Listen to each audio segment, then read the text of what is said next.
Hello friends, మనం ఈరోజు ఈ యొక్క వాస్తు ఛానల్లో మరొక ముఖ్య విషయం గురించి వాస్తుకు సంబంధించి తెలుసుకుందాం.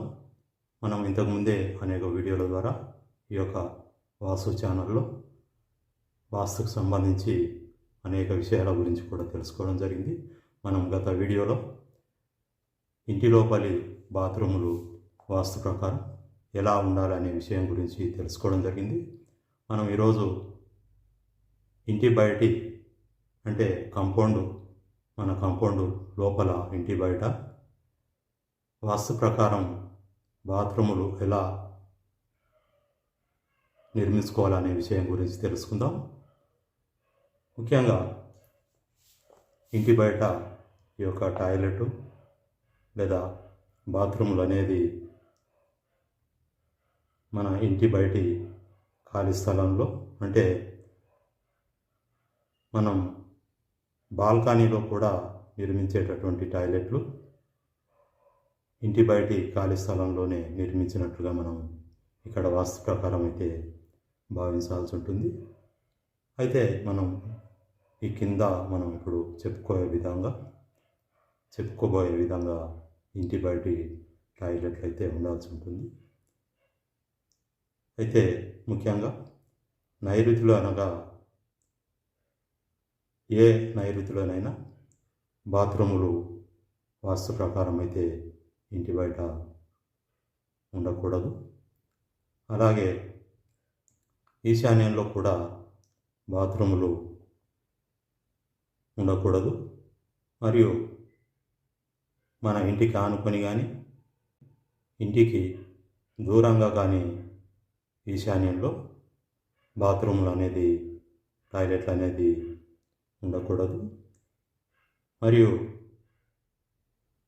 మన యొక్క కాంపౌండ్ గోడ ఆనుకొని కూడా ఈ యొక్క బాత్రూములు నిర్మించుకోకుండా జాగ్రత్త పడాలి. అంటే కాంపౌండ్ గోడ లేదా ప్రహరీ గోడ మీద అంటే ఉత్తర కాంపౌండ్ గోడ మీద అలాగే తూర్పు ప్రహరీ గోడ మీద కానీ టాయిలెట్లు ఉండకుండా జాగ్రత్త పడాలి వాస్తు ప్రకారం. ఇది మన కాంపౌండ్ లోపల మనం ఏర్పాటు చేసుకునే దానికి సంబంధించినటువంటి విషయం.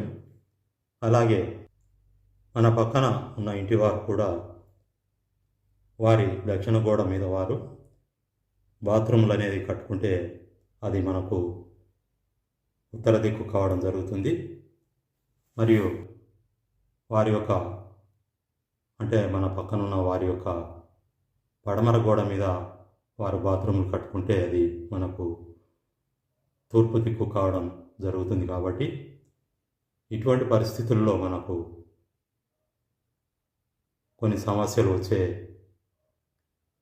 అవకాశం ఉంటుంది. కాబట్టి మనం మన కాంపౌండ్ గోడ మీద అంటే ఉత్తర కాంపౌండ్ గోడ మీద మరియు తూర్పు కాంపౌండ్ గోడ మీద మనం మన గదులను ఆనుకొని నిర్మించడం జరగకూడదు. వాస్తు ప్రకారం ఇలాంటి పరిస్థితుల్లో నిర్మించడం అయితే జరగకూడదు. అదేవిధంగా మన పక్కన ఉన్న ఇంటివారు కూడా మన తూర్పు కాంపౌండ్ గోడ మీద మన ఉత్తర కాంపౌండ్ గోడ మీద వారు ఎలాంటి రూములు కట్టుకున్నా మనకు వాస్తు ప్రకారంగా సమస్యలు అనేవి వచ్చే అవకాశం ఉంటుంది. కాబట్టి మనం ఇలాంటి పరిస్థితుల్లో మనం కొంత స్థలం వదులుకొని అయినా కానీ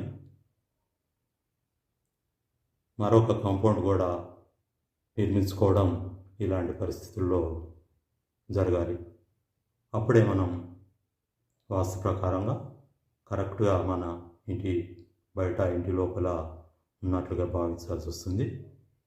ఇది ఫ్రెండ్స్ మనకు ఇంటి బయట మన కాంపౌండ్ లోపలి స్థలంలో మనం బాత్రూములు ఎలా నిర్మించుకోవాలనే విషయానికి సంబంధించిన విషయం మరొక వీడియో ద్వారా మరొక విషయం గురించి వాస్తు ప్రకారం ఎలా ఉండాలనే విషయం గురించి తెలుసుకుందాం. ఓకే.